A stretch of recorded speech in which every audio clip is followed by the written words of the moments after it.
Welcome to the Own Your Best Life podcast. I'm May Emson, your host, leadership and mindset coach.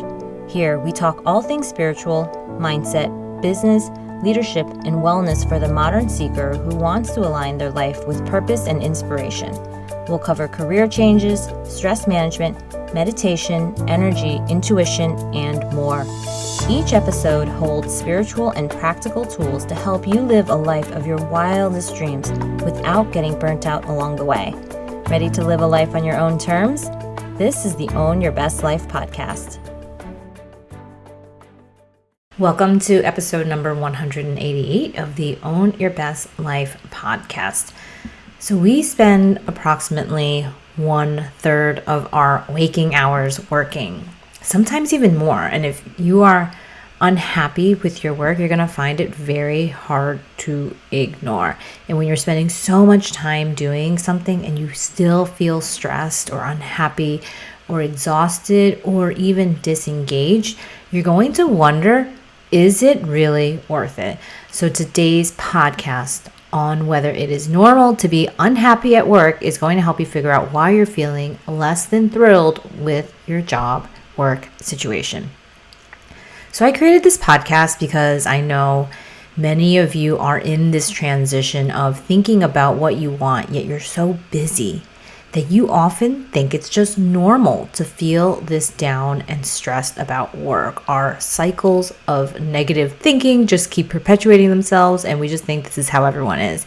And you want to make a change, but you think it's so typical to have all of this negativity, to have complaints about work, that you start to doubt yourself. You start to doubt whether you are just rocking the boat for no reason. Yet, if you're feeling the dissatisfaction and you want to do something about it, you're in the right place. And the first step is to understand that you're not alone and what is causing it. It is normal to be unhappy at work. I have this conversation all of the time because people don't realize the statistics. It is also possible to be engaged and happy at work. And the latest Gallup research shows that approximately 22% of people are engaged, which means that almost 80% of people are disengaged from their work. The reason this is so interesting is because everyone thinks they have this one-off situation themselves where they are the ones who should have figured out what they're doing by now. And if they didn't, they're the only ones who have to make any kind of change. And they don't realize that this career change and the shifting the way you work thing is an infinite game. The sooner you realize this, the sooner you can make it work and make work for you. Everyone is figuring their work life out. And like a craftsman, I want you to think about a craftsman's mentality. They want to do their best work day in and day out, and they keep going because it's interesting and it's rewarding to see how you can get better. Every tweak you make leads to more satisfaction, better compensation, and if that was the case, you're going to want to keep working towards that sweet spot of career engagement and job fulfillment. So let's start. And we're going to get clear on the typical causes of job dissatisfaction. No matter if you're an entrepreneur or a corporate warrior, here are a few reasons why you might be unhappy with your work. So the first one is compensation. You're not getting paid what you want. And when the compensation feels lower than what you desire, you're going to have questions about whether or not you want to leave your current role. Compensation could be an issue because you're currently doing a higher level of work and you feel you should be compensated for that level of work or value. It can also be an issue because you just want to be more highly compensated, but the potential to be compensated more than what you're getting paid now doesn't exist with your current work or your current role. And even if you wanted to take on more responsibilities or add more value, the options are limited. That's number one. The first one is a big one. People often feel that if they got compensated enough, they would do almost anything. So if you're not getting compensated what you think you need to have or what you want to have to live the kind of life you want to live, this one is going to be there for you for a while until you get it sorted out. The second reason might be growth. You're not feeling like you're growing or you're learning anything new. So if it's growth oriented, you might be bored with your work.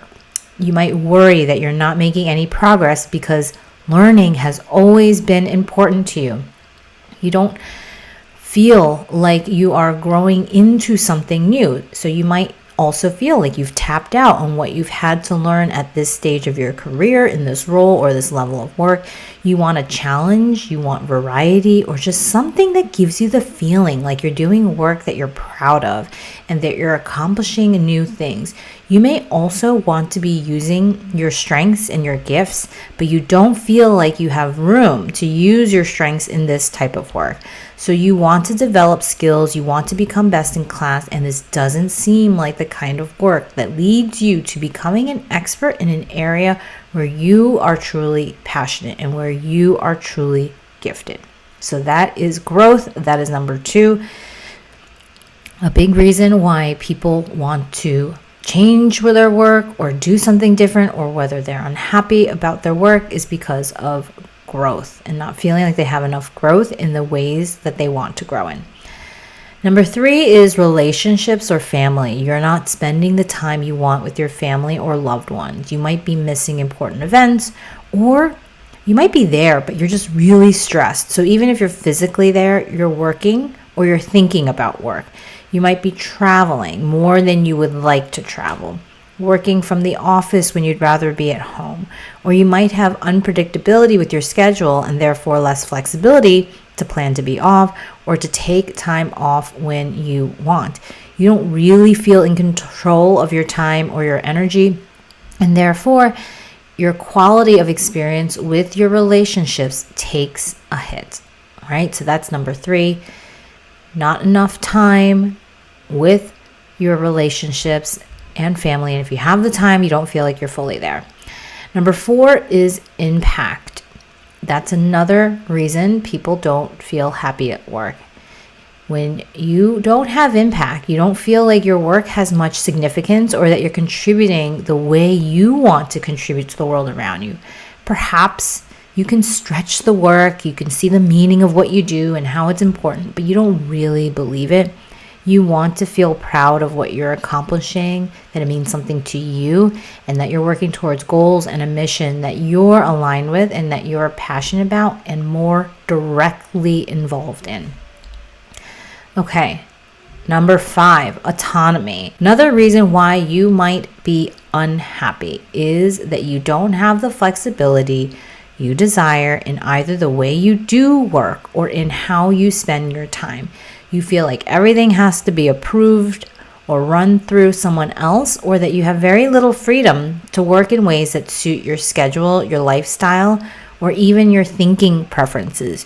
You may feel micromanaged, where everything has to be done the way someone else desires, or there's just so much chaos in the organization that ideas are not getting executed. Therefore, the autonomy to do things does not exist the way you want.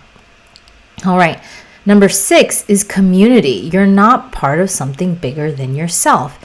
You feel lonely. You feel like you're left to figure everything out for yourself. You don't have as much support as you desire. And when you have questions, you wish there's someone who you could touch base with if you need help.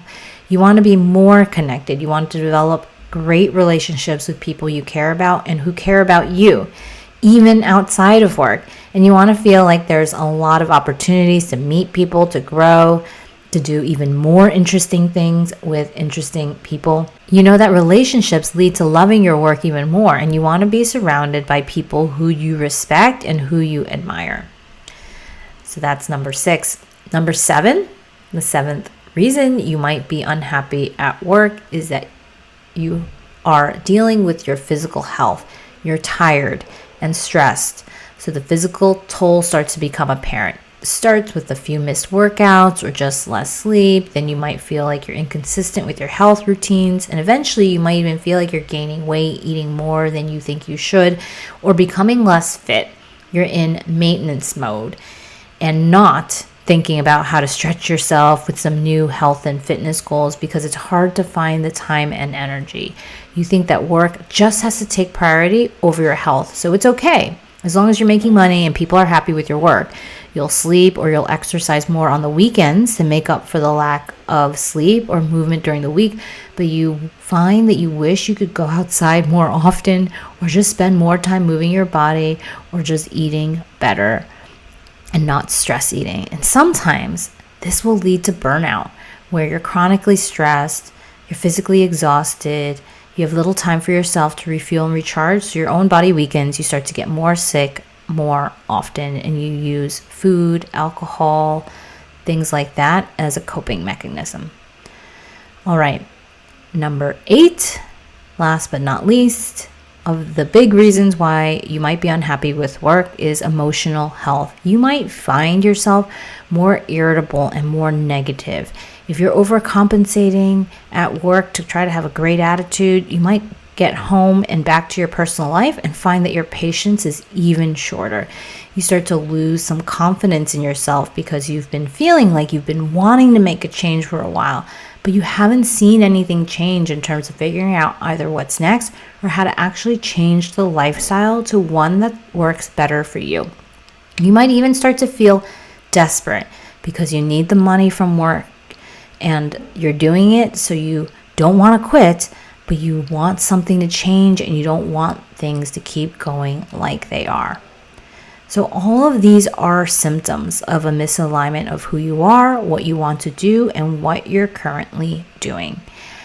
I help professionals understand when it's a problem that they need to address within themselves, or if it's a problem that only a career or job change will shift, and how to align who you are, what you want to do, and what you're currently doing.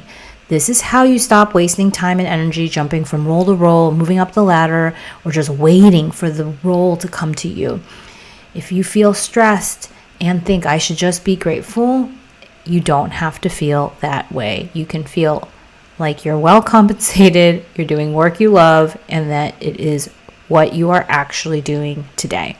So if you want to figure out who you are, what you want, and how to go do it, I will help you make your dream job and life, your real job and life, in Spiritual Achiever Coaching. We're enrolling in the next round. This month, we're diving into how to use your emotional intelligence to catapult you into new levels of health, wealth, and relationships. You can join now by going to mayemson.com/spiritual achiever for the year-long support that you need to make the shifts in your work and make your dream job your real job. So we also have the next retreat coming up. It's going to be in Puerto Escondido, Mexico. It is a private villa in a top 10 surfing destination. So we're going to have so much fun doing some surfing, rewiring our mind, body, souls to expand into what's next, recharge, reinvent, and start to reset who we are and what we want out of life. So you don't want to miss it. Even if you're not in the group, you're welcome to join. Spots are selling out though. So go to mayemson.com/retreat to get all the details. I cannot wait to see you soon. Start off with a one-on-one session with yours truly, and we will figure out what you want, how to go do it, and then we'll get you doing it. Have an amazing week, my friends, and I'll talk to you next time. Thanks so much for joining us this week on Own Your Best Life. Make sure to subscribe to the show on iTunes or wherever you listen to podcasts so that you'll never miss a show. And while you're at it, can you please rate and review on iTunes? I would so appreciate it. Share it with a friend, take a screenshot of it, and tag @MayEmson. This helps continue to get the word out. For more show notes and resources, check out www.mayemson.com. You'll have all the links to everything you heard here today. Thanks so much for listening. It's time to own your best life.